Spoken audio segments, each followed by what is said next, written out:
Dog Pound Radio was recorded in studio in the confines of the rolling hills, corn, and fields of Iowa. You can find Dog Pound Radio on Spotify, YouTube, Spreaker, Castbox, and iHeartRadio. Follow us on Twitter at CCA or on Facebook. Join the hosts Coach Banks and Doherty as they discuss the hot topics in sports today. Let's get ready to rumble. Want to make a difference in the lives of others? Consider donating to Coaching Culture in Athletics as we strive to make a difference in our community. We are working on raising money for a tombstone for a Vietnam veteran. If you would like to donate, you can on PayPal, coachingcultureandathletics@gmail.com, or via Venmo at Chuck Banks too.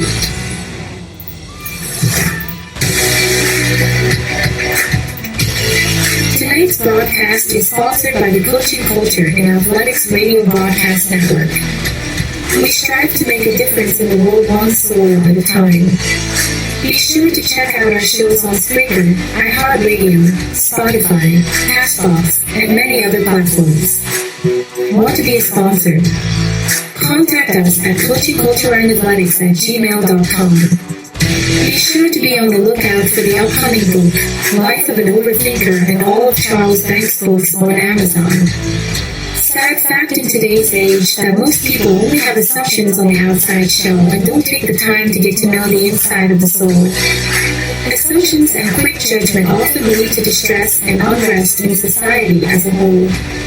As an overthinker, it hits the soul a little harder overall. Questioning virtually every aspect in our lives, contemplating decisions, and never really understanding where we fit in the equation leads many of us to crisis levels of anxiety. Now back to the show. All right, ladies and gentlemen, you know what? Tonight we have Caden Bronson from Mid2West. And, you know, I think it's going to be a twister of a show, guys. I don't know. Yeah, I think so. All right, so you know, you guys, I know, Cade, you've been chasing these storms around for a couple years. I can remember when the wife and I and the family were going to Myrtle Beach, South Carolina, and you guys were kind of following us all the way down into Tennessee and stuff. I remember one night. I don't think you were quite just a year maybe at a high school. I mean, what made you start chasing these thunder boomers? I don't know. I think it all started. I remember being probably 4 or 5 when I first watched the movie Twister, and that kind of triggered something in me. I fell in love with tornadoes and storms like that. So since then, I've always, growing up, when there was a storm, I was out looking out the window, trying to get on the front porch and, just run around and look at those. And then, so as soon as I got my license, it was, boom, I was off. And I started chasing as soon as I was legally able to. Oh. Now, Bronson, what brought you, into this storm? I know you're a little crazy like me and Cade, but, I mean, what brought you into this? Well, it's kind of roughly the same thing as Cade. When I was a kid, my mom always used to talk about when I was a kid. I memorized, actually, the entire movie of Twister. So, yeah, that movie really kind of sparked, and I'm pretty sure that's the same for a lot of storm chasers. That movie kind of sparks a love for storms. And I don't know, me and Cade, we've always hung around together. And one day we were just like, hey, why don't we go give a shot at this storm chasing deal? So we did, and that rest has been, the past few years. So. Now, Cade, what's the grandparents think of this? I know they're super proud of you, but I mean, let's face it, man. You're chasing some bad weather. Yeah, they get pretty worried when I go out. Just a couple weeks ago, March 31st, I was giving a presentation to the Central High School, the Earth Science class, I think it was, and my grandma's an associate in that class, and I right after I was done giving my presentation, I had to leave and get set up in a position.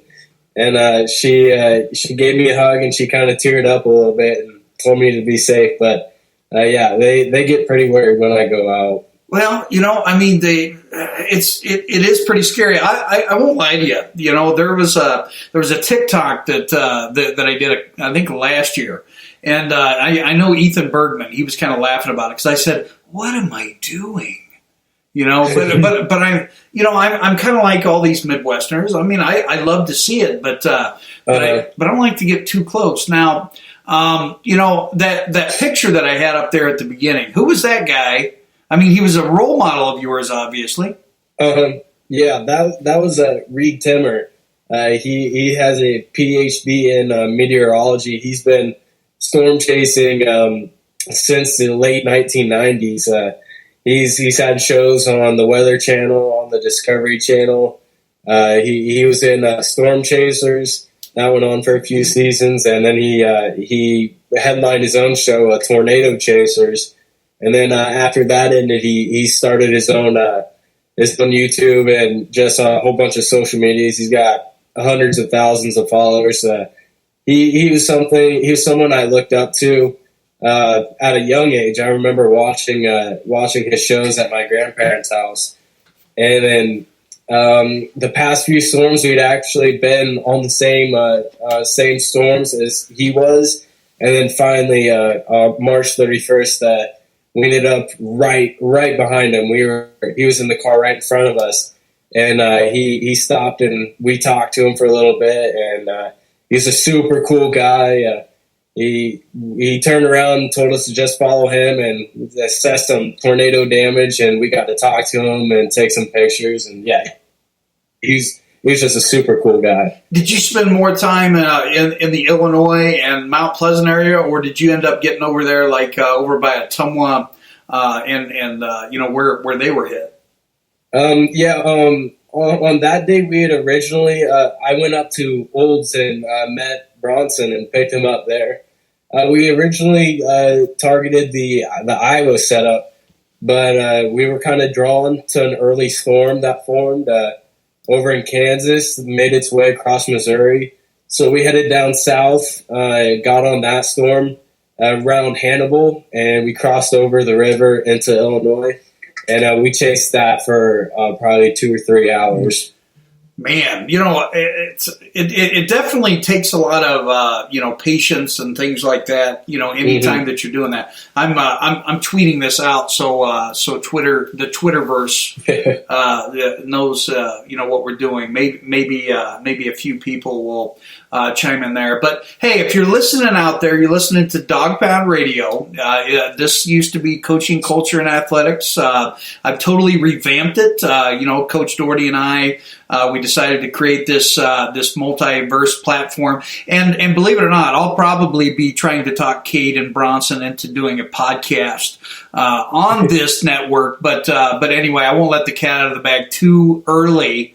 Okay, I just went whoops, but I know you guys love talking about this stuff, and we'll get into some pictures here in a little bit. Now, did you ever feel like threatened on the March 31st storm, or did you feel pretty confident? That one, yeah. Well, the difference between for instance, the March 31st day was exceptionally hard for chasing, and all that whole weekend was, even the storm system that followed the next Tuesday. They were moving. They were very fast moving storms, so they can be really unpredictable at sometimes. So you got to always keep your head on a swivel and keep your eye out on radar and stuff. But we were tracking the storm, like Cade said, for a long time, and we just found ourselves right in the middle of it at one point. But we got out of the bad stuff, the hail and rain and bad winds and stuff. So yeah, it's always dangerous, and you always got to keep your eye out. Now, I've always been told, and my dad gave me this reference a few times when I would go out. He was in law enforcement for a long, long time in Appanoose County. That if the tornado appears that it's not moving, it's coming to get you, right? Yeah, that's exactly right. So have you ever taken a beeline right or left into a ditch away from one of these buggers yet?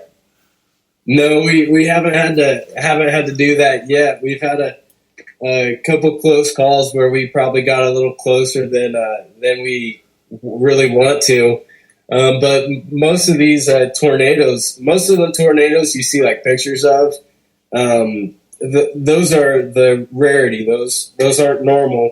Most tornadoes are going to be wrapped in rain. They're going to be really messy, and so that's when you run into problems because you just can't see where it's at. And there's been several instances where we've gotten into some thick and heavy rain and just hit like right on the outskirts of that tornadic wind field. March 31st, actually, we got some tornadic wind field that we were right on the outskirts of it before we got out, but it was pretty gnarly stuff. Well, and then I also heard, for one of the first times in a long time, we had twins. Did you happen to experience that storm? No, that was I believe Kyoto. Yeah, that was Kyoto. No, we unfortunately didn't catch up to that one. That's right around where we originally planned to set up, but we raced down too fast. We bit on the first storm that popped up. And we weren't able to get up to see that one. Was that the one that was down in like Keokuk? Was kind of rolling through Wayland and kind of up and went just south of Keokuk. The storm that we were chasing, yeah, that one was April 2nd. That one was headed right for Keokuk, and I posted on my personal Facebook. I tried to give people some extra warning because I was following it on radar. It was just headed on a direct path, and it was a pretty strong looking storm. But fortunately, it hit that warm front moving, and it just kind of raced east and just barely missed Keokuk. And we got out into Macomb, and we got out in front of it and went a little bit southeast of Macomb, and we caught our tornado there. Ooh. Now, how big was it? Well, that one was an EF3 tornado, so it's anywhere. Most of your tornadoes are going to be EF0 or EF1s. They're going to be fairly quick and short-lived, and around 85 to 100 miles per hour winds. But once you start getting into that EF3 territory, that's when tornadoes really. That's where you see most of your damage, the stuff that makes the news. It's going to be EF3 or greater. And let's face it, Illinois doesn't see EF3s very often.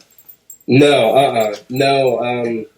Usually those big tornadoes are going to be more in the plains area or the south. Right now, we're kind of transitioning from the Dixie Alley into the traditional tornado alley. Anywhere from early March to mid-April, you're going to see a lot more storms happen in the south around Georgia and Mississippi and Louisiana. And then kind of mid-April into late May, that's when Tornado Alley is really activated. You're going to see a lot more storms in the central southern plains and even up here in the Midwest.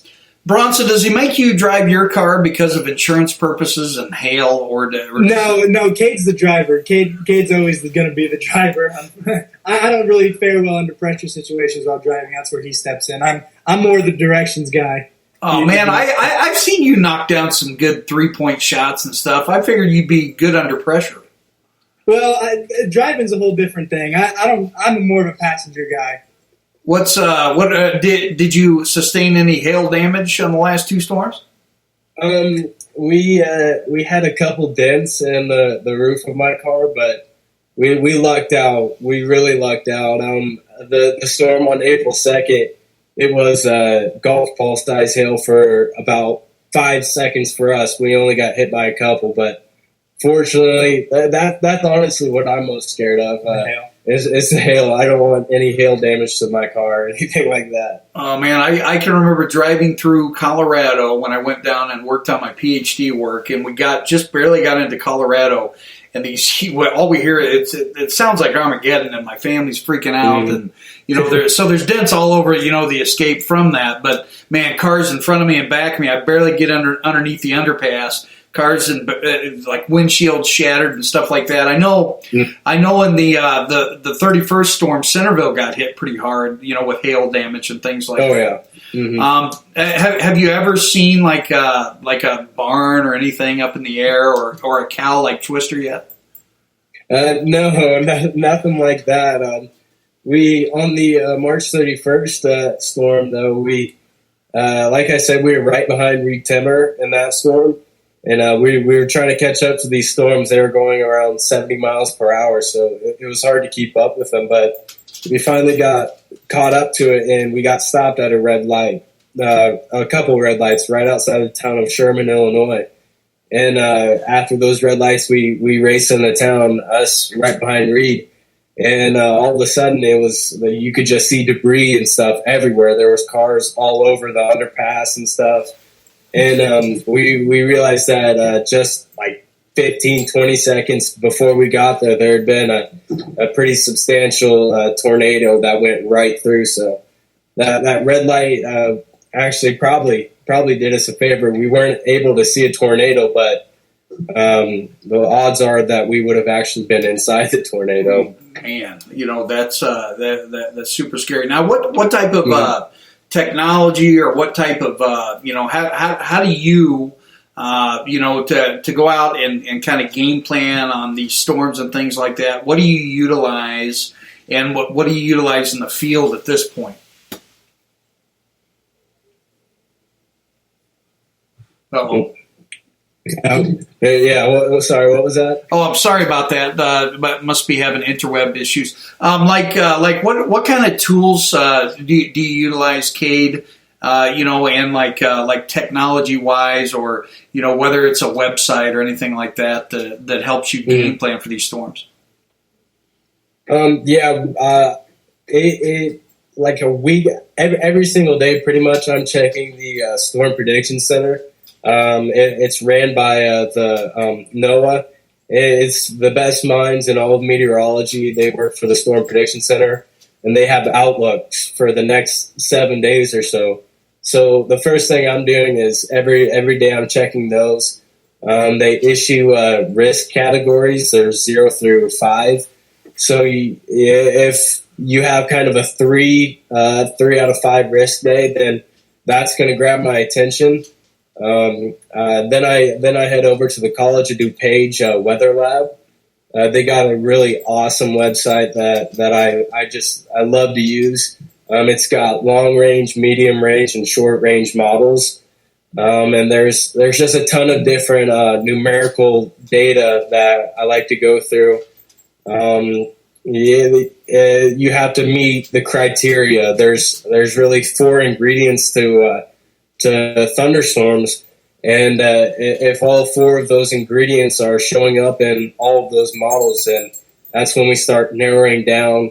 And then the day of, I'm looking at the HRRR model, and that's going to show you 24 hours out. I use that a lot, especially in the mornings of my storm chases. I'll be looking at that. And it's got a program that runs radar simulations. So it's going to try to predict where these storms are popping up and where they're going to reach peak intensity. So I look at that a lot during the mornings. And then when storms initiate, then pretty much the only thing that we're using is our radar. I have a nice subscribed radar app I use on my phone. We use maps. Bronson's my map guy.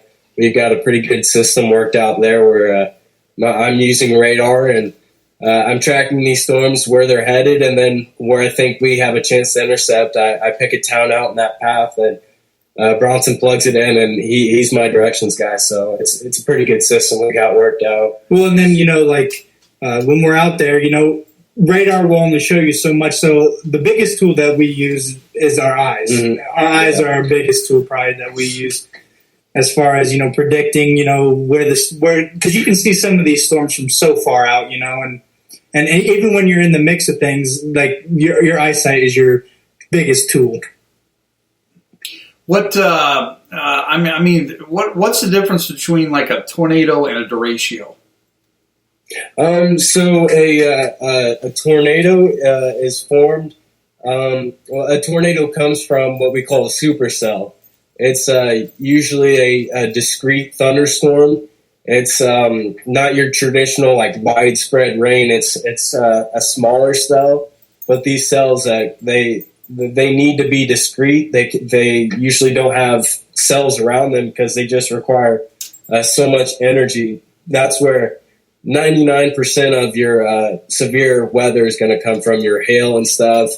It's going to come from supercells.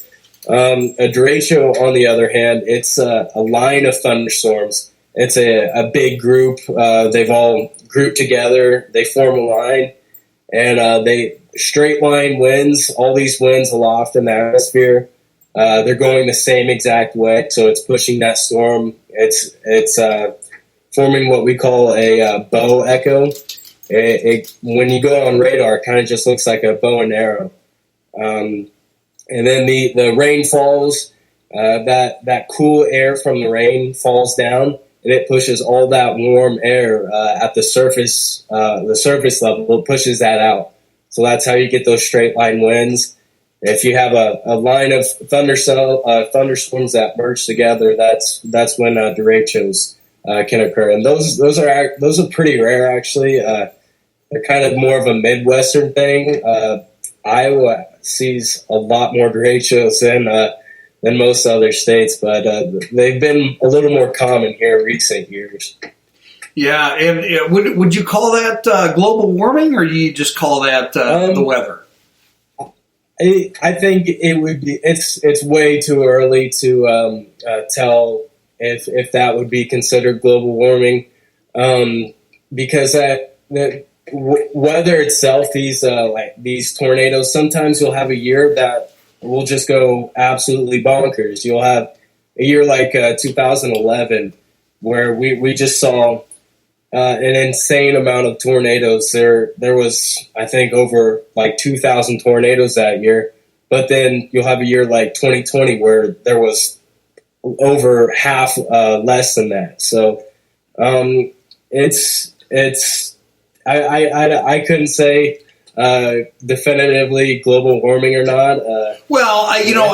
Al Gore said we'd be underwater right now, so I mean, I think we're good. So. Yeah, I don't know about all that, but what it does have, tornado activity does have a lot to do with is the warm currents over the Pacific Ocean.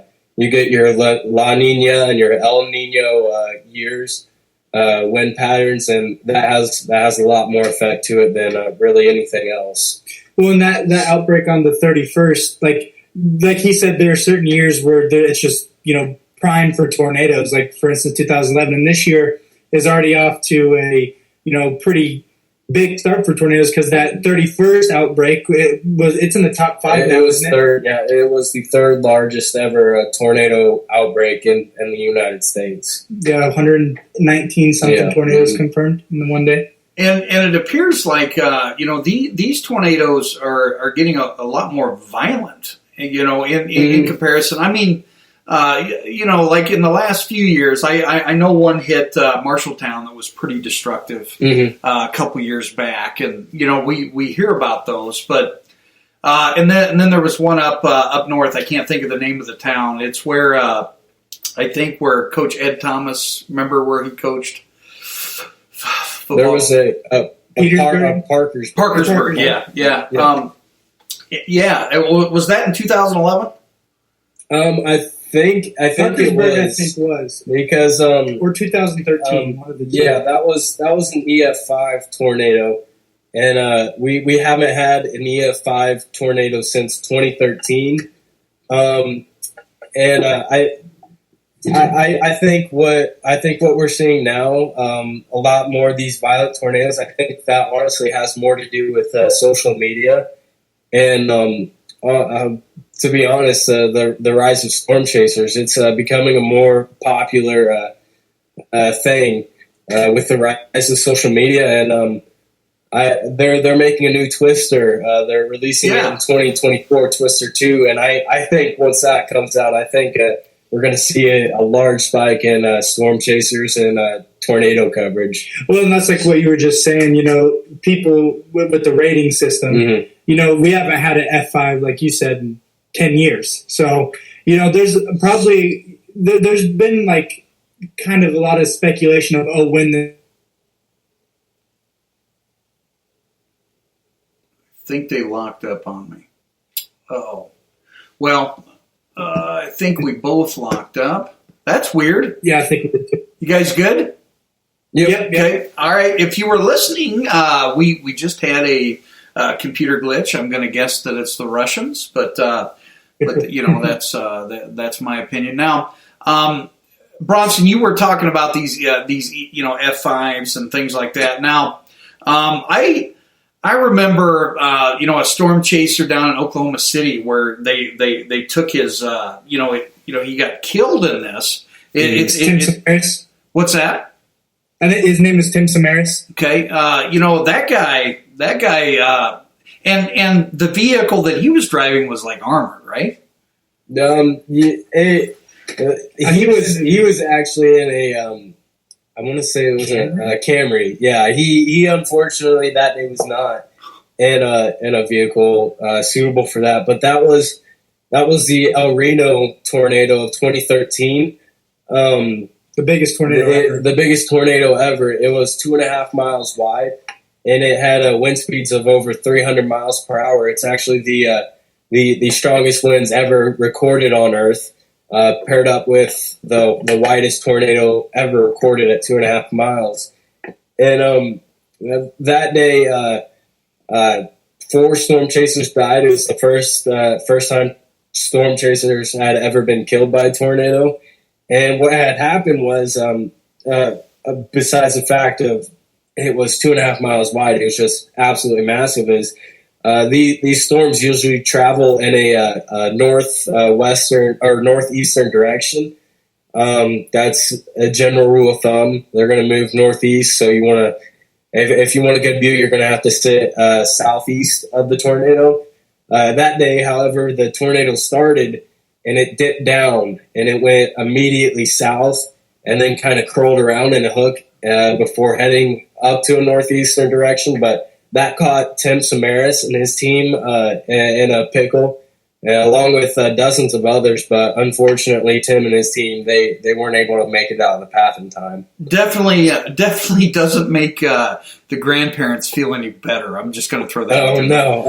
And I'm sorry I even brought that up, folks, but it is a pretty serious deal. Now, what type of training have you guys done, to kind of help you with this? I mean, did you start out doing like a storm spotting class, or did you just kind of dive in? Yeah, we actually both of us took a storm spotting class and got certified by the Mid2West to storm spot, and that semester actually. I was able to take a whole semester and do an independent study. So I chose weather and specifically severe weather for that study. So for a whole semester, I was just learning everything I could about storms and storm chasing. And then both of us have also watched probably hundreds of hours of YouTube and stuff. They've got a lot of great resources to help people get started in storm chasing.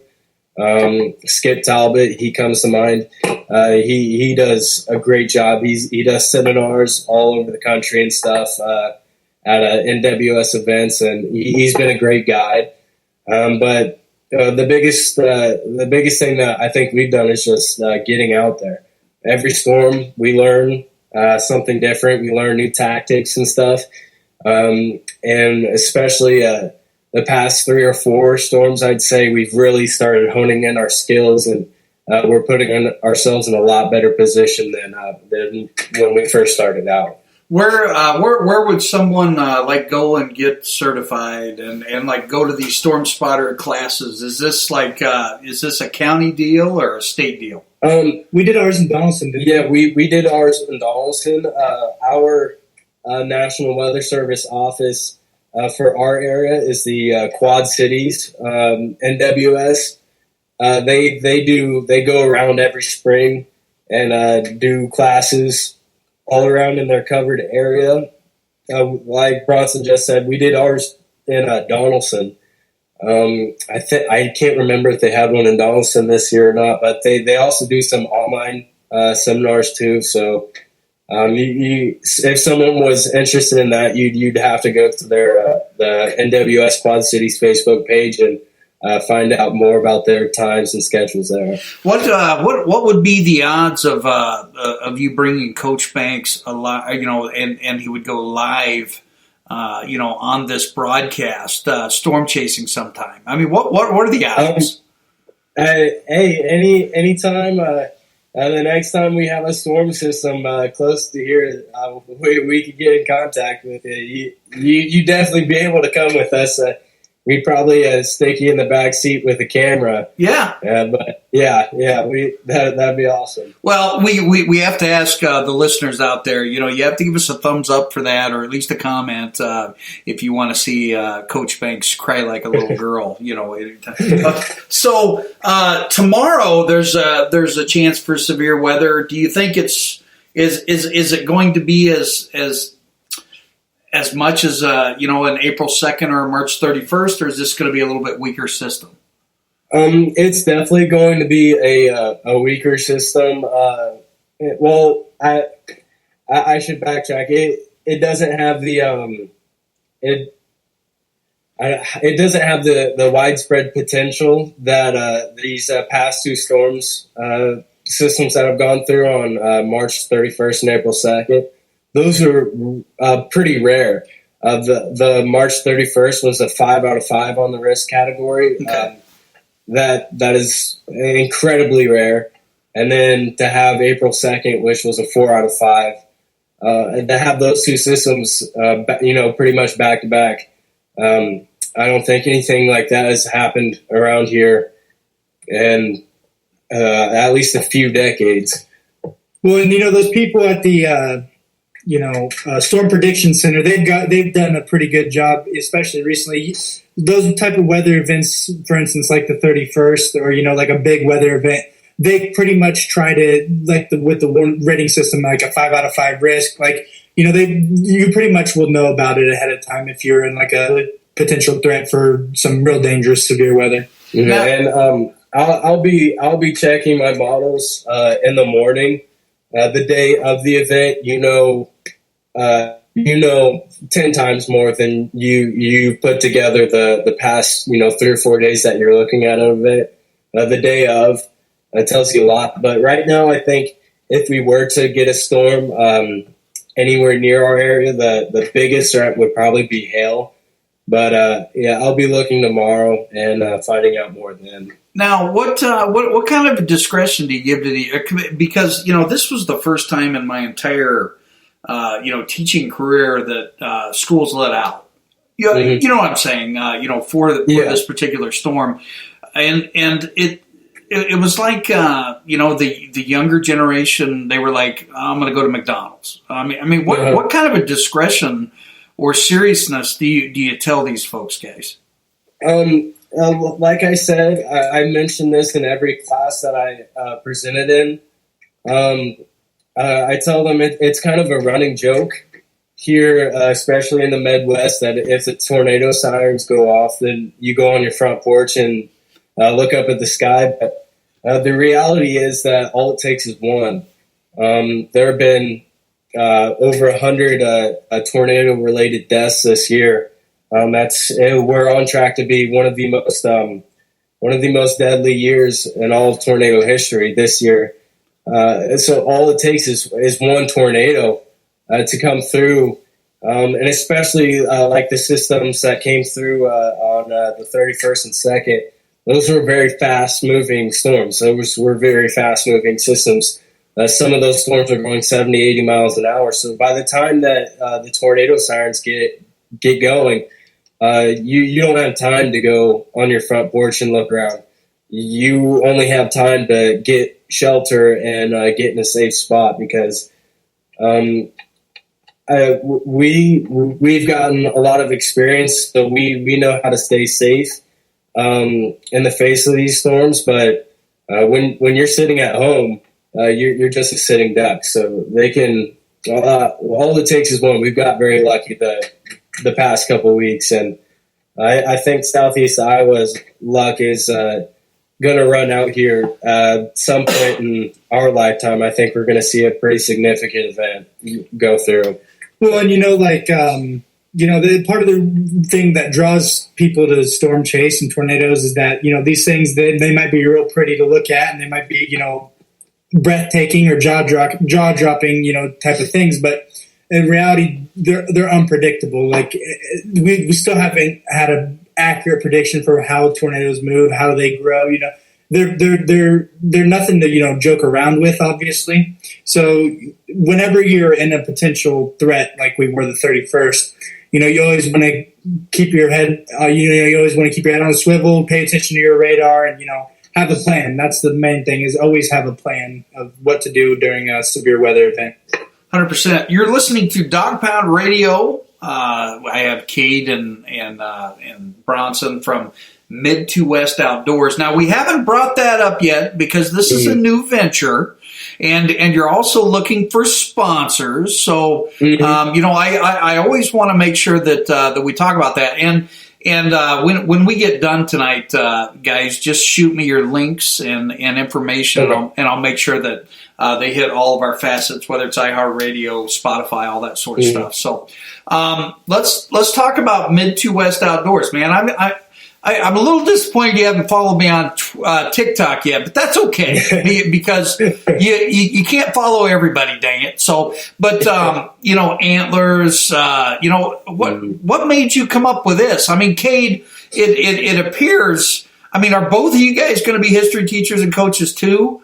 Okay, so all of us history teachers and coaches, guys, we're schemers and stuff like that. But these guys have the ability here to create something and foster something huge, especially at your ages, creating something like this. And I think it's pretty special, and you're putting together a pretty good group. But what is Mid2West Outdoors? Basically, when we first started storm chasing was back in 2018. We created the page.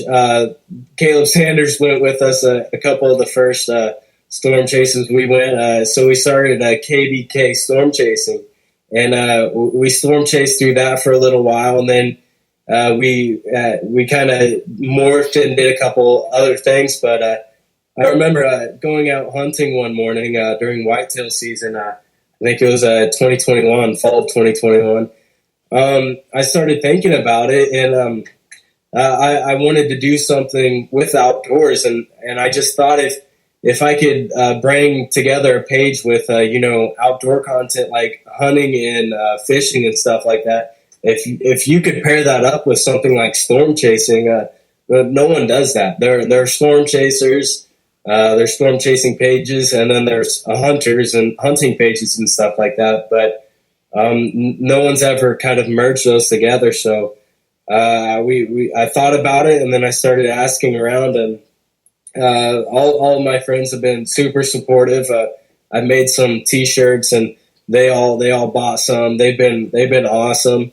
And then this year we put together a pretty good team. I think we've got some turkey hunters, we've got some fishers. Obviously, our storm chasing team. We've got a whitetail team.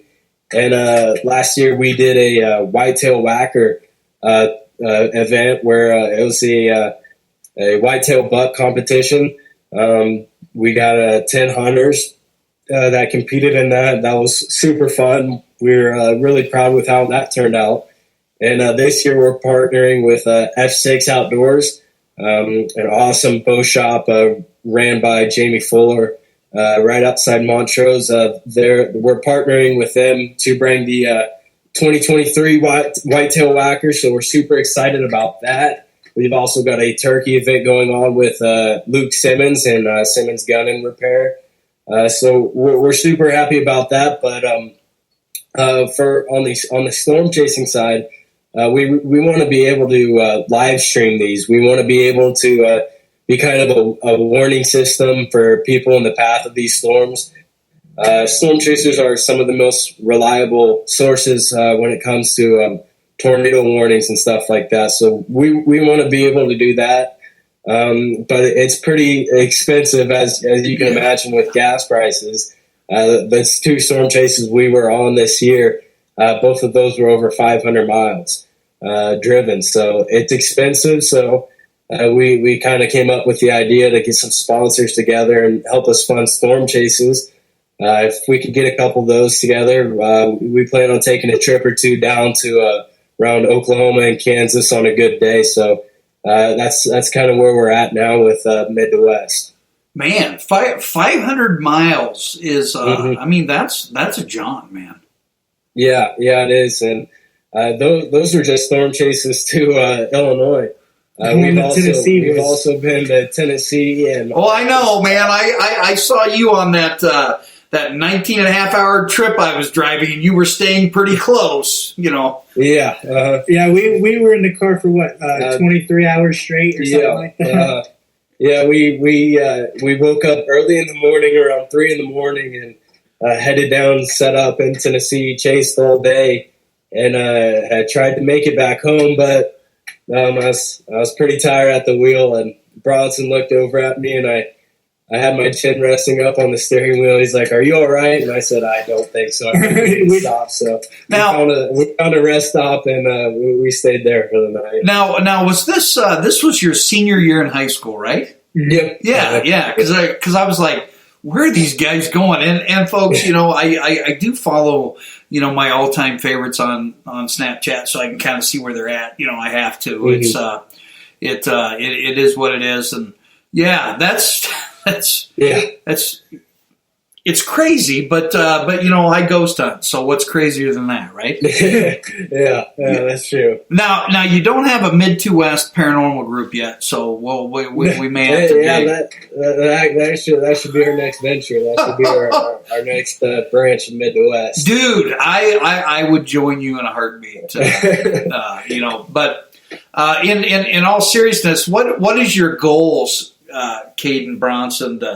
Whether it's Mid2West or whether it is this storm chasing. I mean, where do you see yourself, 12 months from now or 5 years from now? Obviously, you want to be teaching history and making these young kids fall asleep like I do. But what's your goal with this organization? Do you want to be a millionaire? Come on, man, think big. Yeah, honestly, if this were to take off, then storm chasing would be something that I would love to do professionally. Right now, it's just a hobby, but we're trying to do it while we can while we're still going to school and stuff, and have the free time to be able to do that.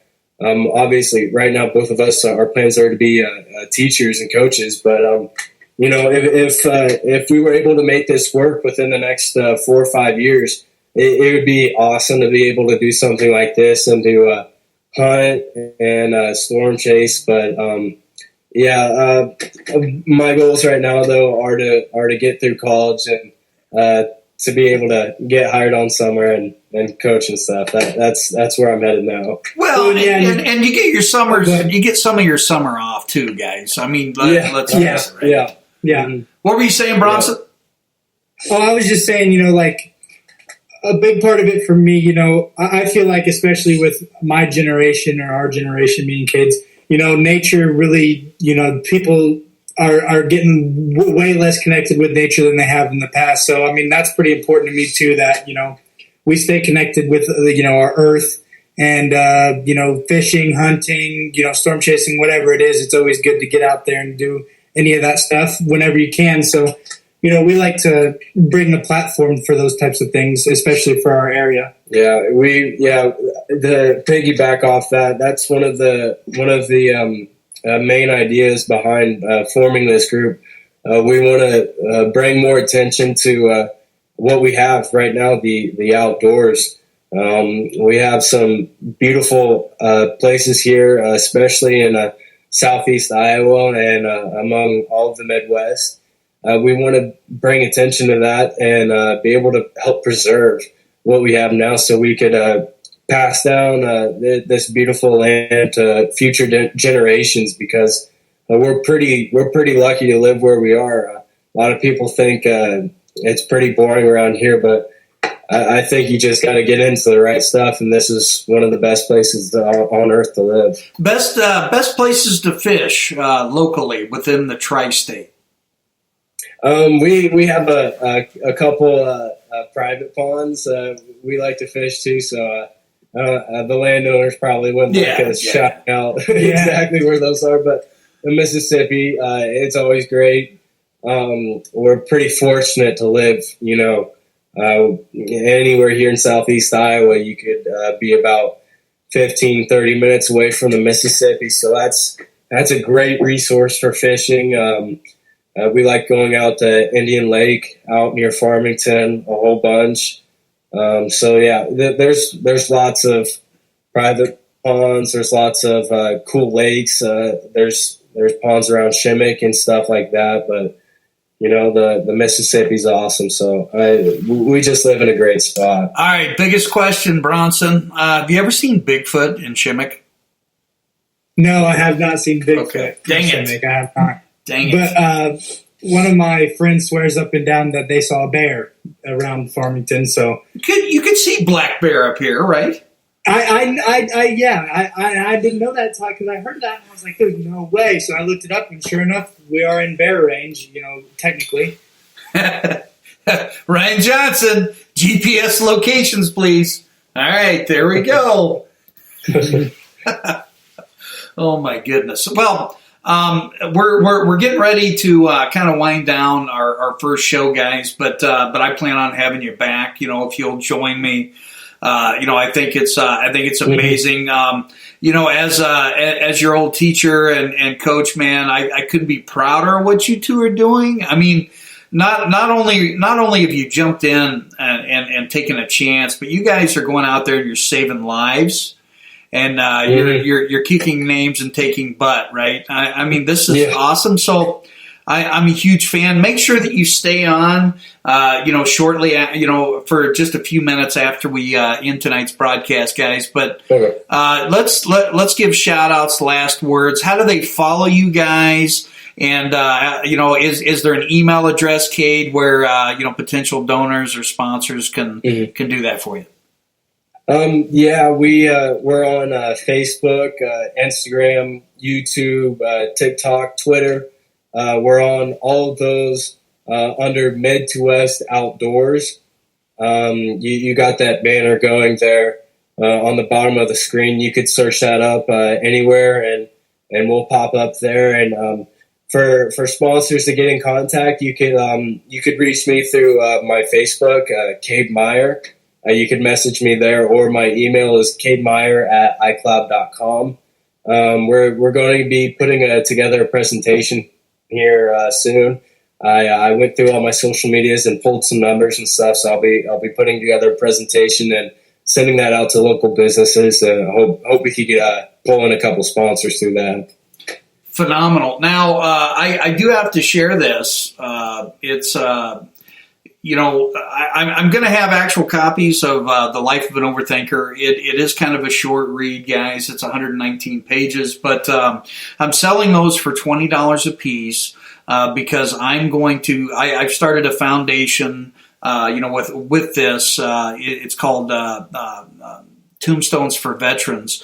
And my father-in-law is yet to have a tombstone put on, so I'm raising funds from this particular book, and I'm selling them for $20 a piece. So if you're interested, you can message me or do any of that sort of stuff. I'll have some on hand here before long.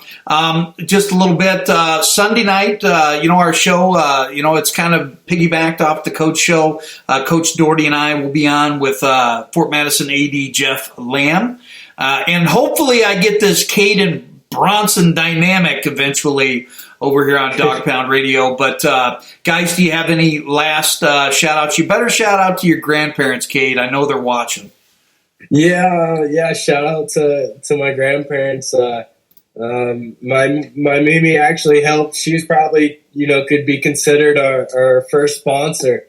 Yeah, there we go. That day that I went out chasing after presenting, she gave me some money, and that helped out a lot. So she she'll go down as our first sponsor for Mid2West storm chasing. Oh, 100%. She says the red light was God answering her prayers to keep you safe, and Coach Banks definitely needs to ride on a storm chase. And you know what? I think we're going to make that happen. We'll be able to conglomerate and all that sort of stuff. Oh, yeah. Bronson, any shout-outs, man? I'll shout out my mom. Yeah, she's always been patient with this whole thing, so I've used her car plenty of times, but, we've tried to stay away from the hell when we take out my mom's car, so. Oh, man. Got to shout her out. She's always provided, some transportation or, she's always has my back, so, yeah. Absolutely. For everybody within the Dog Pound Radio, we're going to call it a night, and join us Sunday night.